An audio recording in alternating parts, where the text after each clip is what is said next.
know you're wondering, can a beginner tackle the Sabai top as their first knit garment? Well, I've been knitting for 3-ish months and I'd only ever made a knit hat and scarf.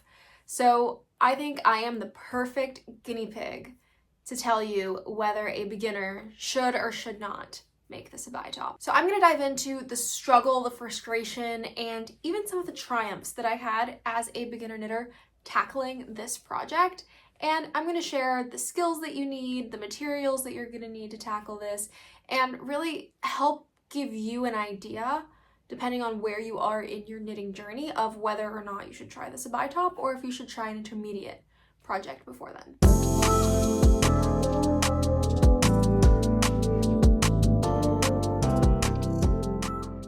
I'm a little ashamed to admit that the challenges started right from the jump. So I got the pattern off of Etsy. It's by Paula Strict. And there are two versions of the top. There is, and I'll have photos up. So there's a simple version of the Sabai top, and then there is the one with the 1x1 ribbing. I can also just show you the second version of the Sabai top. So you can see here that the neckline has some ribbing, and then also the sleeve has a specific detailing. I still don't know what it's called, believe it or not. And then the bottom also has some 1x1 ribbing. I had no trouble getting it off of Etsy, by the way. My struggle started with the materials. So I was lucky enough I had been at Knit Club when I was thinking about my first garment, my first project, and someone helped me there. And what they did was they helped me, I have to get up again. So they helped me pick out the yarn for this project. I would not have been able to choose a good yarn for the project. I've mostly crocheted with wool, and so I don't think I would have thought to do 100% cotton or even just a good yarn to use. So I used the Sammy line by Amano. It's 100% cotton and it is incredibly soft. I love wearing the top because it's just so soft on the skin. So I'm thrilled. I bought 4 and these were $9 each. So it really wasn't that expensive in the whole scheme of things. I bought 4, so I have a whole skein here that I intend to take back to Knit Club and get as a store credit for the next project that I work on.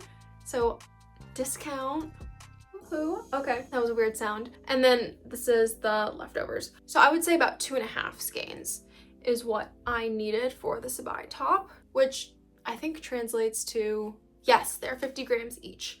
So 125-ish grams is what I needed for the Sabai top. I will say I did make it cropped.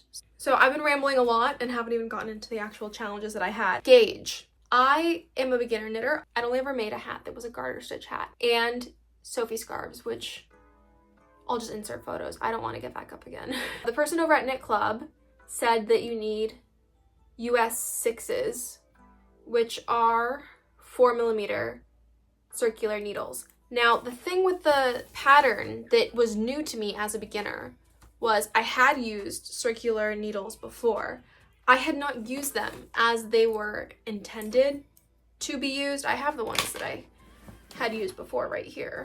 I had these, but just for the Sophie scarf. So I had been using them like straight needles, just going back and forth, and obviously they're not that long. So I didn't have that skill of working in the round on the circular needles. And I didn't have experience with gauge swatching and getting the right needle sizes. I didn't have a, inventory. I just didn't have needles that I could turn to. What I did was I bought the smaller version. So for this pattern, you need a smaller circular needle and then a bigger one. So the 20 to 24 inch and then the 32 to 40 inch circular needles in the size 6.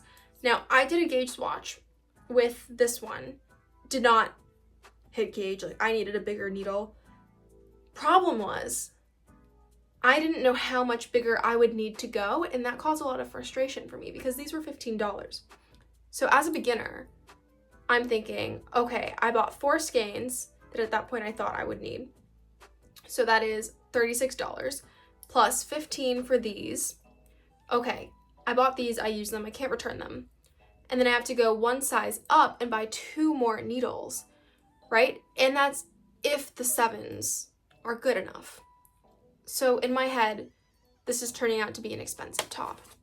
So instead of buying the 7s in the size, seeing if they work, and then maybe needing the 8s, I decided to just take the plunge and buy an interchangeable needle set. Trust me, I spent a month going to yard sales hoping to find a set of interchangeable needles that I could just buy at a yard sale that someone didn't care about.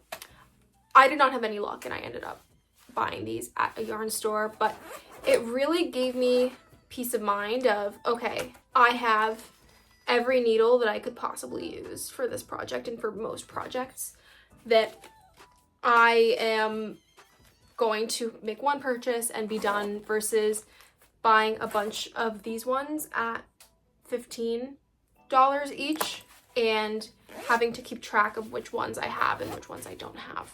The idea of that stressed me out. Plenty of people do it in Ravelry. You can do it in a Google Sheet, like what sizes you have, so that you make sure that you buy a pattern with needles that you already have.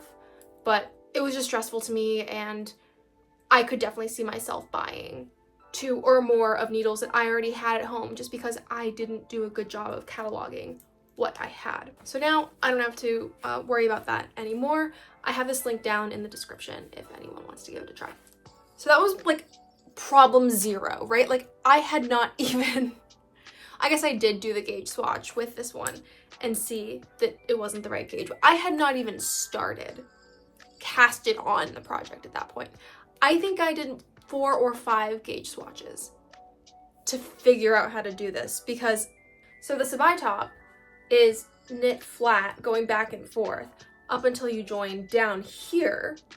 There's a ton of knitting. Most of the top is done flat, and then it gets joined in the round, which as a beginner you're probably like, I don't know what any of that means. That means that your tension up here is different than your tension down here, and you might actually be able to see that in the top. You see a few more holes up here than you do down here. And I blocked this. Blocking is the process of you wash the garment and then you let the fibers kind of relax and they kind of spread out in a way that's more even, and you let it dry on these blocks. So the challenge was, I not only wanted to hit gauge with flat going back and forth, but I also wanted to hit gauge going in the round with trying the 6, the 7, and the 8s, which as a beginner made my head spin.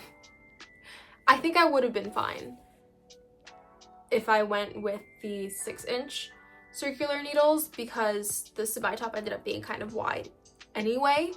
I think that's how that math works. I think I would have been fine just sticking to the US 6s. So if you're a beginner and you do a gauge swatch and you're like kind of close, like I think you'll be fine. I don't think you need to go out and buy other needles. TLDR, if you kind of watched the whole video and you decided that you want to make the Sabai top and you've kind of come back for what you need to buy, cool, you're in the right place. You need US 6s, the Chiaogus. I linked them down on Amazon below. Or you can take the plunge and buy the interchangeable needle set like I did, also linked below. You're gonna need the pattern. I bought it off Betsy. You could probably just get it from her website as well. And then you need yarn. So I was a huge, huge fan. I will definitely be buying again and again. If you go on my Instagram, I rave about this yarn all the time because it is that good. Sammy by Amano. If you are knitting a small like I was, go ahead and buy 3. You're not gonna need the 4th. If you are going a little bit bigger, go ahead and buy that 4th. Like I said, I had only ever done a hat and a Sophie scarf. Both of those are in garter stitch. If you're in that same boat, I would just take advantage of that gauge swatch that you're working on and just practice the stockinette stitch. Also, if you're doing the one with the 1x1 ribbing, this is also the first time that I encountered 1x1 ribbing. So if you are in that same boat, I would practice, because I went into this 1x1 ribbing blind. I was like, I'm gonna figure it out as I go. No, you can learn to read the stitches on your needle so that you know if it's a knit stitch or a purl stitch. And as a total beginner who had never done that, I had to keep track of at least the top one because I didn't have the practice and I didn't know how to read the stitches. I literally wrote them down and I still made some mistakes. You can't really tell from far away, but you can read the stitches that you have just done and the ones that are coming up, so you know if you have to do a knit stitch or a purl stitch. And that just makes it so much easier. So put on a movie, plan on starting your project tomorrow, the day after, pick up some yarn. It doesn't even have to be the yarn you're going to use. It could be some scrap yarn, and practice the 1x1 ribbing, because you will thank me later, I promise. Another thing that I did as a beginner, because I had only worked on Sophie scarves, and you can't really tell, they're a little tighter, but I still got something that I liked. So I didn't know that I was twisting my stitches until some experienced knitters that I know were looking over my shoulder and were like, that's not right. That is just something to be aware of if this is your first time working in stockinette or just doing a garment where the fit matters. In a Sophie scarf, you can just make more rows so that it gets the length, the width that you want. In a garment, after you cast on a certain number of stitches, if you want to make it bigger or smaller, or it doesn't work the way that you think it will, you're going to have to take it apart. I think it got fixed with blocking, but if you can see that there's some kind of holes here along, this isn't ribbing, this like edge detailing, those holes are at the increases. And so figuring out how to do the increases in a way that doesn't leave a hole, because if you're doing the wrong one, it just looks wonky. When we're talking about the Sabai top, we have to talk about the arm shaping, because it honestly looks a little wonky. You can see that the armholes just are a little too deep and a little too low. I still haven't decided exactly how to fix that. I'm thinking of just taking some of this scrap yarn right here and literally doing an invisible seam to bring it up, because if I didn't wear a bandeau or a tank top underneath, it's not the look I'm going for. So that's something to think about. I don't know how to fix it while you're making the Sabai top. My guess, yeah, maybe you just stop on when you're going flat. You just stop doing the increases 5 rows before it tells you to, because that way it not only fixes the width problem, but it also fixes the arm depth. Now, another thing that I did, I don't remember if I mentioned it, I made it cropped because most of my pants are high-waisted and I didn't want to have too much fabric. I just wanted to just meet the beginning of the pants. So that would also give a bit more opportunities of a few more rows in the round, which would have been quite fun, I think. There is another skill that I didn't exactly talk about. Bind offs. If you've done other knitting projects, you may have that experience with doing bind offs. One that I did not get by having done other small projects is that I'd only ever done knit one skein projects, hat, Sophie scarf or Sophie scarf dupe, etc. I did not know how to join another ball of yarn, and I'm not sure that I did it the right way either. I'll show you in the front and then I'll show you in the back. So if you're an experienced knitter, let me know. Oh, in my attempt to fix the too much ease, the garment is too wide for me problem, what I did here, I joined it, I did a few rounds in the round, and then I realized that trying it on, this is wider than I want it to be. So I did 4 decreases. There's this like ribbing here. And so on each side of the ribbing, I did a decrease. So I did 4 so that it's completely symmetrical all the way around the decreases. And I did it until it got to the point that I was okay with. I know that was a marathon. Thank you so much for sticking with me.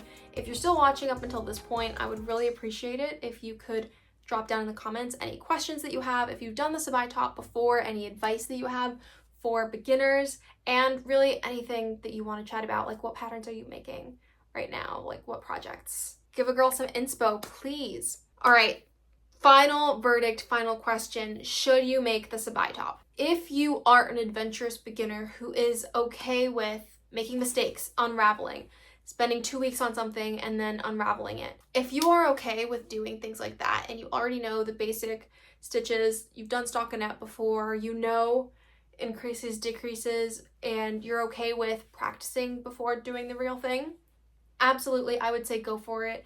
The Sabai top is a really great beginner project. I did not end up needing to take a class to do it, so it's very, very doable for a beginner. Now, if you are a total beginner and you do not know what the words cast on, cast off, increase, decrease, stockinette, if you don't know what these words mean and how to do them, I think that it would be wisest to kind of stop here, and I can have the link the garter stitch pattern that I did in the description, and just try a simple project that you can do in a week, and you will just build momentum. When you're starting a craft, you really want to have small, consistent wins to help you feel good about the project that you're working on, the medium that you're working on, so that you don't give up. I hope that this video was helpful to anyone who is on the fence or thinking about making the Sabai top and really understanding what it entails. So I hope to see you guys in the next video. Bye!